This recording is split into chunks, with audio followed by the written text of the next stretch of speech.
Andhra Pradesh deputy CM Pawan కళ్యాణ్ని తెలంగాణ ప్రజలు గట్టిగానే తగులుకున్నారు.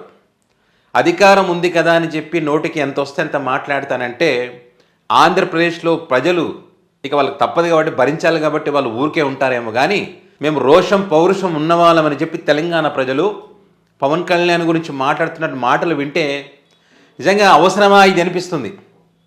ఎందుకంటే అంత దారుణంగా మామూలుగా కాదు, ఉక్కిరి బిక్కిరి చేస్తూ ఉన్నారు. పవన్ కళ్యాణ్ గారు మీకు పౌరుషం రోషం లేకపోవచ్చు కానీ మాకు ఉన్నాయి. మా రాష్ట్రంలో ఉంటూ మా రాష్ట్రంలో బిజినెస్ చేస్తూ మా రాష్ట్ర ప్రజల మీద ఆధారపడి బతుకుతూ మళ్ళీ మా రాష్ట్రం గురించి మాట్లాడడానికి కనీసం సిగ్గు శరం ఏమైనా ఉందా అని చెప్పి తెలంగాణ ప్రజలు అంటున్న మాట నేను కాదు, వాళ్ళు మాట్లాడుతున్నారు. ఎందుకంటే వీడియో క్లిప్పింగ్ కూడా మీకు చూపిస్తాను నేను, ఎంత దారుణంగా మాట్లాడుతూ ఉన్నారో.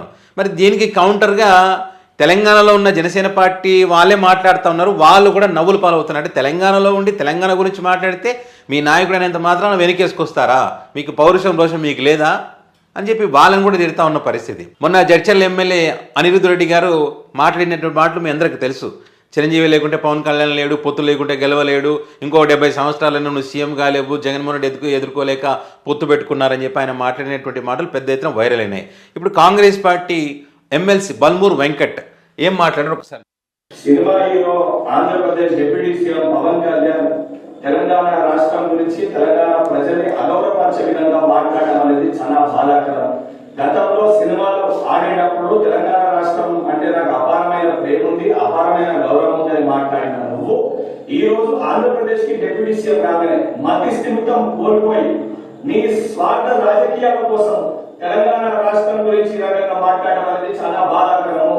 నువ్వు నిజంగా మతి స్థిమితం కోల్పోయి ఈ రకంగా మాట్లాడుతున్నావు నీ రాజకీయ స్వార్థం కోసం అని చెప్పి. వాస్తవమే కదా, ఇక్కడ ఒక మాట మాట్లాడతాడు, తెలంగాణలో ఒక మాట మాట్లాడతాడు, ఆంధ్రప్రదేశ్ పోతే ఇంకో మాట మాట్లాడతాడు, ఆంధ్రప్రదేశ్లోనే పక్క నియోజకవర్గం పోతే ఇంకో మాట మాట్లాడతాడు. ఒకదానికొకటి పొంతన ఉండదు.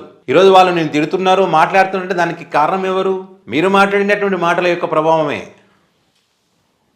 నీకు సిగ్గుంటే నువ్వు మాట్లాడిన మాటలకి కుటుంబ సమేతంగా తెలంగాణ రాష్ట్రాన్ని విడిచిపెట్టి వెళ్ళి ఆంధ్రప్రదేశ్ లోనే ఉండు. నువ్వు కనీసం సోయి లేకుండా తెలంగాణ ప్రజలు అత్యధిక సినిమాలు చూసి నిన్ను గౌరవిస్తుంటే బంధుతో ఈరోజు తెలంగాణ రాష్ట్రం గురించి ఈ రకంగా మాట్లాడడం అనేది చాలా దురదృష్టవశాతము. నువ్వు ఇదే రకంగా నీ వైఖరికి నువ్వు తెలంగాణ ప్రజలకి తెలంగాణ రాష్ట్రంలో ఉన్న ప్రతి ఒక్కరికి క్షమాపణ చెప్పకపోతే తెలంగాణ రాష్ట్రంలో నీ సినిమాలు ఆడనివ్వము. నువ్వు రేపు పొద్దున తెలంగాణ రాష్ట్రంలో తిరుగుతే నిన్ను పరిగెత్తించి తెలంగాణ రాష్ట్రం వెళ్ళి కూడా తెలంగాణ యువత తెలంగాణ ప్రజలు తరిమి కొట్టే పరిస్థితి ఏర్పడుతుందని చెప్పి పవన్ కళ్యాణ్ హెచ్చరిస్తున్నా. ఇట్లా బల్మూర్ వెంకట్ గారు మాట్లాడిన తర్వాత చాలా మంది కామెంట్ చేస్తున్నారు. తెలంగాణలో ఉన్న జనసేన పార్టీకి సంబంధించినటువంటి వాళ్ళే. ఒక మేడం కూడా మాట్లాడారు, ఆ మాట కూడా వినిపిస్తాను. ఇక్కడ బల్మూర్ వెంకట్ నీకు దమ్ము ఉంటే పవన్ కళ్యాణ్ సినిమా ఆపు తెలంగాణలో అని చెప్పి కామెంట్ చేస్తూ ఉన్నారు. తెలంగాణ రాష్ట్ర ప్రజలు ఇలాంటి బల్మూర్ వెంకట్ లాంటి వ్యక్తులు తెలంగాణ రాష్ట్ర సాధన కోసం ఏం చెయ్యాలో చేశారు, పోరాటం చేసి తెలంగాణ రాష్ట్రాన్ని సాధించుకున్నారు. ఆఫ్టర్ ఆల్ వాళ్ళు తలుచుకుంటే తెలంగాణ రాష్ట్రానికి అవమానం జరిగితే ఒక సినిమా ఆపలేరా? అది వాళ్ళకి ఆఫ్టర్ ఆల్ వాళ్ళు తలుచుకుంటే. కానీ అభిమానించి ఆదరించి గుండెలో పెట్టుకున్నారు వాళ్ళు. ఆ గౌరవాన్ని కాపాడుకోవాల్సిన బాధ్యత ఎవరికి ఉంటుంది? మీకుంటుంది, మీ లీడర్కి ఉంటుంది, మీ హీరోకు ఉంటుంది. ఆ గౌరవాన్ని కాపాడుకోకుండా ఇష్టం వచ్చినట్టుగా మాట్లాడితే ఖచ్చితంగా మీరు ఏదైతే ఛాలెంజ్ వేస్తున్నారో ఆ ఛాలెంజ్ని అవలీలగా చేయగలరు వాళ్ళు. మీరు ఇంకా దీన్ని రెచ్చగొడుతున్నారు. క్షమించమని అడిగితే ఇక్కడితో సమాప్తమవుతుంది, కథ సుఖాంతమవుతుంది. లేదంటే అనేక మలుపులు తిరుగుతుంది. ఇంకొక మేడం గారు చూడండి ఏం మాట్లాడారో. అందరికీ నమస్కారం. నేను మీ శిరీష, జనసేన పార్టీ తెలంగాణ. తమ్ముడు బాల్మూర్ వెంకట్ ఏం మాట్లాడుతున్నావు? ఏం బుర్ర పని చేస్తలేదా? సోయలేదా నీకు? ఏం మాట్లాడుతున్నావు? పవన్ కళ్యాణ్ గారి గురించి పరిగెట్టిస్తావా? ఆంధ్రాకి వెళ్ళిపోవాలా? ఏంటి అయ్యా జాగ్రత్త తెలంగాణ? ఏంటి ఏం మాట్లాడుతున్నావు? ఆయన గురించి ఇష్టం వచ్చినట్టు. తమ్ముడు బల్మూర్ వెంకట్ ఏం మాట్లాడుతున్నావు? పవన్ కళ్యాణ్ గురించి తరిమి కొడతావా నీ అయ్యా జాగీరా అంటుంది. మరి పవన్ కళ్యాణ్ గారు కూడా తెలంగాణ గురించి మాట్లాడారు కదా. ఎవరు జాగిరని మాట్లాడారు? ఎవరు జాగిరని అవమానపరిచారు? మరి తెలంగాణనే అని చెప్తా ఉన్నావు కదా. తెలంగాణ జనసేన పార్టీ అనేంత మాత్రాన పవన్ కళ్యాణ్ గారికి సపోర్ట్ చేయాలా? తప్పు మాట్లాడినప్పుడు చేయొద్దు, కరెక్ట్ మాట్లాడితే సపోర్ట్ చేయండి, తప్పే ఉంది. నీ రాష్ట్రం యొక్క పరువు పోతా ఉంటే, నీ రాష్ట్రం యొక్క పరువు మీ లీడర్ తీస్తూ ఉంటే మళ్ళీ ఆ వ్యక్తికి సపోర్ట్ చేస్తావా? ఆ పరువు పోయిందని మాట్లాడిన వాళ్ళు తిడతావా? ఇదెక్కడి న్యాయం తల్లి? నోటికి ఎంత వస్తే అంత మాట్లాడుతున్నావు. తమ్ముడు గుర్తుపెట్టుకో, పవన్ కళ్యాణ్ గారు జోలికి వస్తే ఎవరైనా సరే నేను సైన్ చేయలేదు, ఊరుకునేది ఏం పవన్ కళ్యాణ్ గారి జోలికి వస్తే సైన్ చేయలేదు, ఊరుకునేది అంట. పవన్ కళ్యాణ్ గారు కానీ మీరు కానీ అందరి జోలికి రావచ్చు, అందరినీ మాట్లాడవచ్చు. వాళ్ళు పరిగెత్తించి కొట్టవచ్చు, చెప్పులు చూపించవచ్చు, నా కొడుకులారా అనొచ్చు, ఏదైనా అనొచ్చు. యువతలో ఇది తప్పు అని మాత్రం అంటే అది మీకు పెద్ద తప్పు అవుతుంది. కాదు, కనీసం ఆయన దగ్గరికి రావాలనే ఆలోచన చేయము. జనసేన తెలంగాణలో ఉన్న మేము ఏం చేయగలుగుతాం చూపిస్తాం. మీకు ఏం నోటికి ఎంత వస్తే అని మాట్లాడతావు. ఫ్యామిలీతో ఇక్కడి నుంచి వెళ్ళిపోవాలా? ఏమి జాగ్రత్త తెలంగాణ ఏం మాట్లాడుతున్నావు? నోరు అదుపులో పెట్టుకో. విడివిడి జ్ఞానం ఎందుకు యువత ఊరుకోరా? అరే ఎవరిది విడివిడి జ్ఞానం ఇక్కడ? తెలంగాణ రాష్ట్రంలో ఉంటూ తెలంగాణ రాష్ట్రంలో బిజినెస్ చేసుకుంటూ మొత్తం 24 hours తెలంగాణ రాష్ట్రంలో నుంచి ఆంధ్రప్రదేశ్ డిప్యూటీ సీఎం అయినప్పటికీ కూడా అన్ని కార్యక్రమాలు ఇక్కడనే కదా. ఇక్కడ ఉండి తెలంగాణ రాష్ట్రం గురించి అవమానకరంగా మాట్లాడి అక్కడ పోయి అక్కడ కూర్చొని కోనసీమ జిల్లాలో కూర్చొని ఏం మాట్లాడుతున్నామో తెలియని పరిస్థితిలో ఉంటే ఆయన మాట్లాడేదాన్ని మీరు సపోర్ట్ చేస్తూ ఉంటే విడివిడి జ్ఞానం మీది కదా. తప్పును ప్రశ్నించేవాడికి సపోర్ట్ చేయాలి కానీ తప్పు మాట్లాడిన వారికి సపోర్ట్ ఎట్లా చేస్తారండి మీరు? నాకు అర్థం కాదు. యువతను అడ్డు పెట్టుకుని ఏదో సాధించడానికి వచ్చినావు కదా, ఏం పీకినావు? ఏం చేసావు యువతకు? మీ కాంగ్రెస్ పార్టీ వచ్చింది కదా ప్రభుత్వంలో, 2 ఏళ్ళు అయిపోయింది కదా, ఏం జాబ్ నోటిఫికేషన్ ఇప్పించినావు? బల్మూరు వెంకట్ ఏం పీకినామంటుంది ఆమె. ఒక మహిళ ఉండి ఒక ఎమ్మెల్సీని పట్టుకొని వాళ్ళ భాష అంతే, వాళ్ళు అట్లే మాట్లాడతారు. బల్మూరు వెంకట్ చాలా పీకాడండి బాబు. బీఆర్ఎస్ పార్టీ అధికారంలో ఉన్నప్పుడు అనేక కార్యక్రమాలు చేశాడు. ఆ వ్యక్తి ఒంటి నిండా గాయాలంటే దెబ్బలే ఉంటాయి. ఒక్కసారి అడగండి, వెళ్ళి కనుక్కోండి. ఈ వ్యక్తి మీద ఉన్నటువంటి కేసులు కాంగ్రెస్ పార్టీలో ఎవరి మీద ఉండవు, అన్ని కేసులు ఉన్నాయి.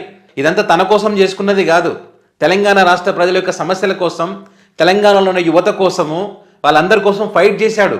ప్రతి ఉద్యమానికి గుర్తుగా పోలీసు దెబ్బలే ఉన్నాయి ఒంటి నిండా. ఒకానొక సందర్భంలో తెలంగాణ యువత కోసం పోరాటం చేస్తున్నటువంటి క్రమంలో ఈ వ్యక్తిని అరెస్టు చేసి మూలుగా ప్రాంతాల్లోకి తీసుకుపోయి ఏం చేశారో ఏం చేయబోతున్నారో ఒక ఉత్కంఠమైనటువంటి పరిస్థితుల్లో నుంచి ఆ వ్యక్తి బయటపడ్డటువంటి పరిస్థితులు ఉన్నాయి. మీరేం చేశారు? మీ నాయకుడు ఏం చేశాడు తెలంగాణ రాష్ట్రం కోసం? బల్మూరు వెంకట్ చాలా చేశాడు. సో ఇప్పుడు వాళ్ళ అధికారంలోకి వచ్చారు కాబట్టి సైలెంట్గా ఉండొచ్చు, అది వేరే విషయం. అధికారంలోకి రాకముందు చాలా చేశారు. అంత ఈజీగా ఆ వ్యక్తికి ఏం ఎమ్మెల్సీ రాలేదు. ఈ వ్యక్తికి ఇప్పుడు ఎమ్మెల్సీ పదవి వచ్చిందంటే ఎవరో పొత్తు పెట్టుకుంటే రాలేదు. గ్రౌండ్లో ఉన్నాడు, పోరాటం చేశాడు. రాహుల్ గాంధీ లాంటి వ్యక్తులు ఇప్పుడు చంచల్ కూడా జైల్లో ఉన్నప్పుడు వెళ్ళి ములాఖాతులు కలిశాడు అంటే వ్యక్తిని గుర్తించాడు, ఆ వ్యక్తి యొక్క కష్టాన్ని గుర్తించాడు. అది ఆ వ్యక్తి కష్టపడింది. మీ భాషలో చెప్పాలంటే పీకింది. మనం మాట్లాడేటప్పుడు మనం ఏం మాట్లాడుతున్నాం ఏందనేది ఆలోచన లేకుండా సోయి లేకుండా మాట్లాడితే ఎట్లా? ఎన్ని జాబ్ పోస్టింగ్ లేపించావు? యువత కోసం ఏం నిలబడ్డావు? అరే నీ కళ్ళబొల్లి మాటలు వినుడు యువత ఎప్పుడు మర్చిపోయిందిరా బాబు. దయచేసి ఎవరు ఇప్పుడు ఇన్ని జాబులు ఇప్పించినావు, ఇన్ని పోస్టులు ఇప్పించినావు అంటున్నారు కదా. ఒక్కనాడైనా మీ జనసేన పార్టీ నుంచి కానీ పోనీ మీరు కానీ పర్సనల్గా ఎప్పుడైనా రోడ్ ఎక్కినావా తల్లి? రోడ్ ఎక్కి మాట్లాడినావా తల్లి? ఎందుకు ఈ జాబులు రాలేదు, మీరు ఇచ్చిన హామీలు ఎందుకు నెరవేర్చలేదని అడిగినావా తల్లి? పవన్ కళ్యాణ్ అనేసరికి రోషం వస్తుంది. ప్రజల తరఫున పోరాటం చేయాలంటే మాత్రం మనసు రాదు.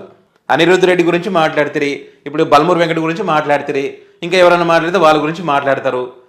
నీ రాష్ట్ర ప్రజల గురించి మీరు ఏం మాట్లాడినారు? మీ రాష్ట్ర ప్రజల గురించి మీ జనసేన పార్టీ తరపు నుంచి ఏం ఫైట్ చేసింది? పవన్ కళ్యాణ్ గురించి కాదు, రాష్ట్ర ప్రజల గురించి మాట్లాడండి. మీ పార్టీ తరపునే చేయగలరా? చేశారా?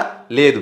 ఒకసారి ఆయన క్షమాపణ చెప్పుడు కాదు, నువ్వు వెంటనే పవన్ కళ్యాణ్ గారికి క్షమాపణ చెప్పకపోతే పరిణామాలు తీవ్రంగా ఉంటాయి, గుర్తుపెట్టుకో. ఊరుకునేది లేదు ఇక్కడ.